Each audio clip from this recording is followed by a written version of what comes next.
ស្វាគមន៍មកកាន់ Channel ព័ត៌មានអន្តរជាតិបាទសារព័ត៌មាននេះផងដែរគឺដកស្រង់ចេញពីសារព័ត៌មាន Reuters បាទបងប្អូន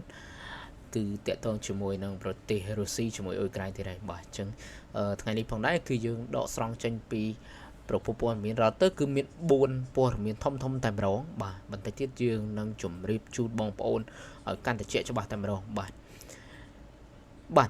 ចាសសួស្តីបងប្អូនទាំងអស់គ្នាបាទស្វាគមន៍មកកាន់ Channel ព័ត៌មានអន្តរជាតិ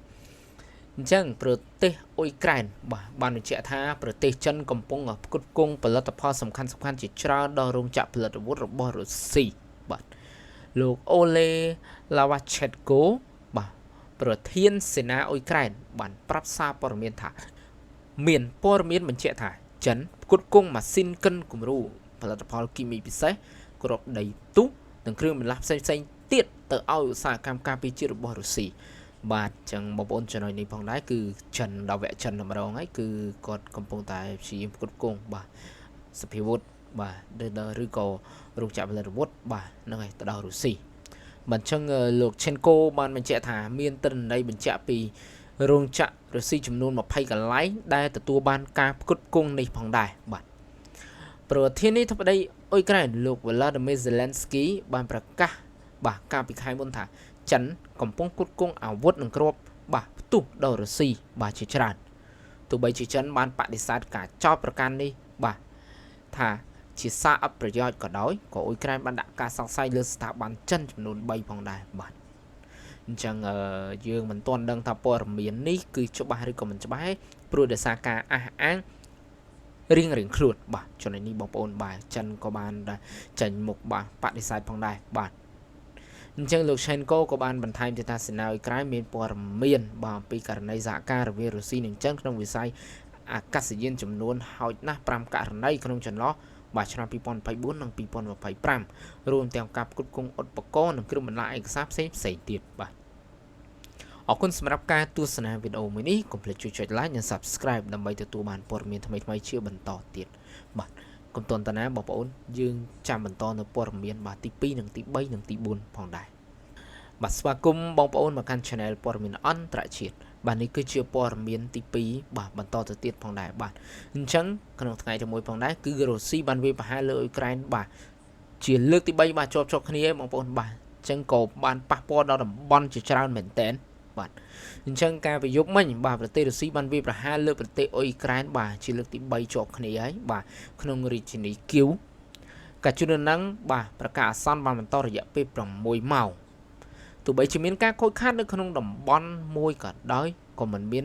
របាយការណ៍ណារាយការណ៍អំពីអ្នករងគ្រោះទេបាទអញ្ចឹងនៅជុំវិញបាទតំបន់គីវមានការវាយប្រហារដោយដ្រូននិងមីស៊ីលដែលបណ្ដាលមានការខូចខាតបាទនៅក្នុងតំបន់3ផងដែរបាទអញ្ចឹងរុស្ស៊ីគឺបាទការវាយប្រហារខ្លាំងមែនតែនបាទជាពិសេសគឺប្រើដ្រូននិងមីស៊ីលតែម្ដងបាទអញ្ចឹងនៅតំបន់អូដេសាបាទខាងត្បូងរបស់ប្រទេសអ៊ុយក្រែនបាទការវាយប្រហារដោយដ្រូនរុស្ស៊ីបានបំផ្លាញផ្ទះបុគ្គលិកនៅអគារស្នាក់នៅទំហំ100ម៉ែត្រការ៉េបាទហើយណាស់ក៏មានក្មេងប្រុសអាយុ14ឆ្នាំម្នាក់បានរងរបួសផងដែរបាទអញ្ចឹងគឺតំបន់ភាគខាងលិចរបស់ប្រទេសបាទអ៊ុយក្រែនក៏រងការវាយប្រហារដែរបាទបណ្ដាលខូចខាតបាទផ្ទះសម្បែងជាច្រើនបាទសហគ្រាសបាទនៅអគារផ្សេងជាច្រើនទៀតប៉ុន្តែមិនទាន់មានរបាយការណ៍ណាមួយរាយការណ៍អំពីអ្នករងគ្រោះទេបងប្អូនបាទអញ្ចឹងមានតំបន់ជាច្រើនបាទតំបន់ផ្សេងទៀតបាទដែលរងការបាទខូចខាតយ៉ាងដំណំដោយសារតែរុស្ស៊ីបាទបានបាញ់មីស៊ីលនិងដាក់ដ្រូនមកបាទក្នុងការវាយប្រហារនេះផងដែរបាទអញ្ចឹងព័ត៌មាននេះផងដែរគឺ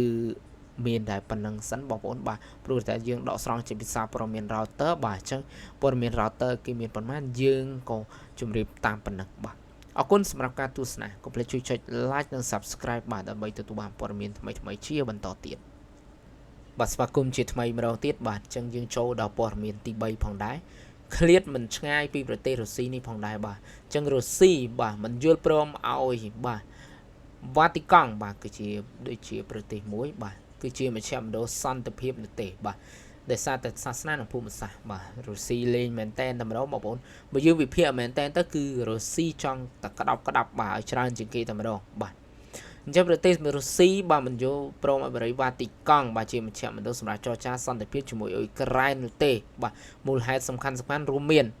បាទចឹងវ៉ាទីកង់ជាគ្រឹះស្ថាននៃសាសនាគ្រីស្ទបាទស្ថិតនៅក្នុងប្រទេសអ៊ីតាលីដែលជាសមាជិក NATO នៅសហភាពអឺរ៉ុបផងដែរបាទការដាក់ទណ្ឌកម្មនិងការរឹតបន្តឹងការធ្វើដំណើររបស់មន្ត្រីរុស្ស៊ីទៅកាន់ប្រទេសអឺរ៉ុបបាទចឹងសាសនារបស់រុស្ស៊ីនិងអ៊ុយក្រែនភាគច្រើនជាសាសនាអូតូដុកខាងកើតដែលខុសពីសាសនាគ្រីស្ទបូស្តិកបាទចឹងយើងក៏ពិបាកក្នុងការបញ្យល់ដែរព្រោះដោយសារតែបែកទៅខាងអ៊ុយក្រែនដែរជាមួយរុស្ស៊ីគឺកាន់សាសនាខុសៗគ្នាបាទបងប្អូនចឹងរដ្ឋមន្ត្រីការបរទេសរុស្ស៊ីលោកសេជីឡារ៉ូបានពណ៌នាថា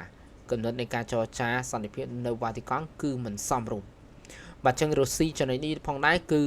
យើងក៏វិភាគឲ្យមែនតើទៅគឺរុស្ស៊ីមិនចង់ឲ្យទៅធ្វើការចរចាសន្តិភាពនៅបាទនៅក្នុងវ៉ាទីកង់ទេបាទដែលជាកន្លែងគ្រឹះសាសនាមួយផងដែរបាទហ្នឹងហើយអញ្ចឹងមិនតែប៉ុណ្ណោះបាទមន្ត្រីរុស្ស៊ីមួយចំនួនក៏បានលើកឡើងផងដែរថាមានប្រទេសដូចជាទូគីបាទអារ៉ាប់រួមអារ៉ាប៊ីសាអូឌីតកាតានិងអូម៉ង់អាចជាជំរឿនសមស្របនៃការចរចាសន្តិភាពនៅនឹងកន្លែងហ្នឹងផងដែរបាទអញ្ចឹងយើងរងចាំមើលបន្តទៀតបាទអញ្ចឹងមិនទាន់ដឹងថាតើរុស្ស៊ីនិងអ៊ុយក្រែនបាទបន្តទៅមុខបន្លាយសង្គ្រាមនេះដល់ពេលណានេះទេបាទអរគុណសម្រាប់ការទស្សនាកុំភ្លេចជួយចុច like និង subscribe ដើម្បីទទួលបានព័ត៌មានថ្មីៗជាបន្តទៅទៀតបាទសួស្តីបងប្អូនទាំងគ្នាបាទចឹងយើងស្វាគមន៍មកកាន់ Channel ព័ត៌មានអន្តរជាតិជាថ្មីម្ដងទៀតបាទអញ្ចឹងនេះគឺជាព័ត៌មានទី4ក៏ជាព័ត៌មានចុងក្រោយបាទចំពោះប្រទេសអ៊ុយក្រែននិងប្រទេសរុស្ស៊ីបាទចឹងសហរដ្ឋអាមេរិកបាទលោក Donald Trump ក៏បានប្រកាសថាប្រធានាធិបតីរុស្ស៊ីលោក Vladimir Putin បាទយើងពិបាកពាក្យនេះគឺគាត់ថាបានដូចថាចោតប្រកាន់ថាគឺជាមនុស្សឈួតបាទបងប្អូនបាទអញ្ចឹងបន្ទាប់ពីការវាយប្រហារតាមអាកាសបាទច្រើនដងមែនទែននិងធំបំផុតទៅលើអ៊ុយក្រែនដោយការវាយប្រហារនេះរួមមានដ្រូនបាទនិងមីស៊ីលផងដែរបាទហើយបំផ្លាញចំគោលដៅផងដែរបាទជានៅតំបន់ច្រើនហើយស្ថិតនៅតំបន់ជាក្រុងគីវថែមទៀតផងបងប្អូនបាទអញ្ចឹងលោកត្រាំក៏បានបង្ហាញពីការពិចារណាដាក់ទណ្ឌកម្មថ្មីលើរុស្ស៊ីផងដែរដើម្បីឆ្លើយតបទៅការវាយប្រហារនេះបាទអញ្ចឹងលោកត្រាំក៏បានរិះគន់ប្រធានាធិបតីអ៊ុយក្រែនផងដែរបាទថាលោក Zelensky នឹងនិយាយបាទ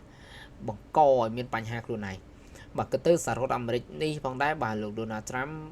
រៀងពិបាកបន្តិចបើយើងវិភាគបាទឲ្យមែនទែនទៅគាត់ក៏បានចោទប្រកាន់រុស្ស៊ីតែនៅតែប្រកាសចោទប្រកាន់បាទអ៊ុយក្រែននេះផងដែរអញ្ចឹងយើងក៏រងចាំមើលបន្តទៅទៀតមើលថាតើប្រទេសរុស្ស៊ីនិងប្រទេសអ៊ុយក្រែននឹងទៅជាយ៉ាងណាទៀតផងដែរបាទបងប្អូនអញ្ចឹងអរគុណសម្រាប់ការទស្សនាបាទតាំងពីបាទព័ត៌មានទី1ដល់ព័ត៌មានទី4នេះបើគិតថាល្អជួយចុច like និង subscribe ដើម្បីទទួលបានព័ត៌មានថ្មីៗជាបន្តទៅទៀតអរគុណច្រើនជម្រាបលា